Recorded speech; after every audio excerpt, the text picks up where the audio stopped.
Welcome to Lingua Latina Chapter 10, Lesson 3 Exercises. Here we have our vocab exercise, putting in the correct word and form. So we have Julia cum pueris ludera. What is this? She wants to play with the boys, right? Wants, it's one of our new vocab words. So we have vult, wants, and the boys and they do not want to play with the girl. Ludera. Pueri Juliam cantara. We have a word that means cantara in there, and it is cantara, right? Pueri Juliam cantara audiunt. They hear her singing. Julia has a beautiful, voice. Here, little trick here with the form, right? Because we have wokes in the nominative, but the object of habet, right? The direct object, we need the accusative. And so we have woke m. The declension of wokes would be wokes, wokis, woki, wokem, woke. Okay, so you need to be able to do that quickly. And wokes, wokum, wokabus, wokis, wokabus. So the voice of Julia is beautiful. Vox Juliae pulchra est. Okay, let's try exercise 9. Okay, examples. Albinus clamat. Albinus shouts. Lydia albinum clamare audit. Lydia hears Albinus shout, or hears that Albinus is shouting. The sack is opened by Cyrus. The boy sees that the sack is opened by Cyrus. The sack is full. The boy sees that the sack is full. What this is what I explained in the text. The accusative subject plus infinitive main verb. Anytime we have like a verb of seeing or hearing, where afterward you would put the word that, sees, hears that, sees that, feels that. The construction afterward is called oratio obliqua, or slanted speech, or it's got indirect statement.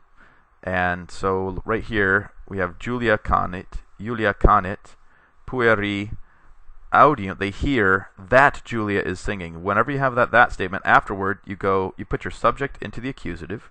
So instead of Julia is singing Julia canit, you have Juliam canara. So Julia canit becomes Juliam canara. Julia is hit by Marcus. Quintus sees that. Instead of Julia is hit, Julia pulsatur. We get Juliam, accusative, and pulsari, the infinitive, and here it's passive infinitive because of passive construction. Alright, so go ahead and try the rest of those with always putting your subject after the that into the accusative, and your verb into the infinitive, either active or passive depending on the context. Let's go to exercise number 10.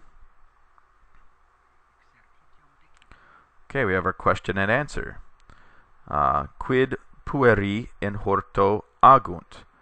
What are the boys doing in the garden?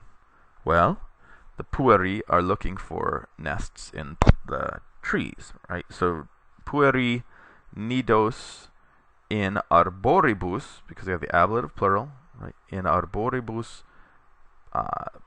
quaerunt, they're looking for or seeking. Petunt would also work. They're heading for.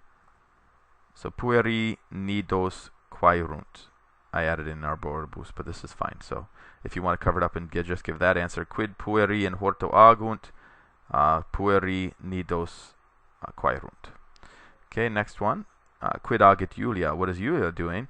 Well, Julia cum Margarita cane sua, her dog, ludit. She's playing. Cum pila, with a ball. But here we have just a much shorter answer, right? That Julia is singing. So we can cover that up. So quid agit Julia? What is Julia doing? Julia canit. And then why are the cur aves horti non canunt? Why are the birds not singing? The birds of the garden. Non canunt quia pueros timent. Right? They are not singing because they're afraid of the boys. Okay, give the rest of those a try. Buona fortuna.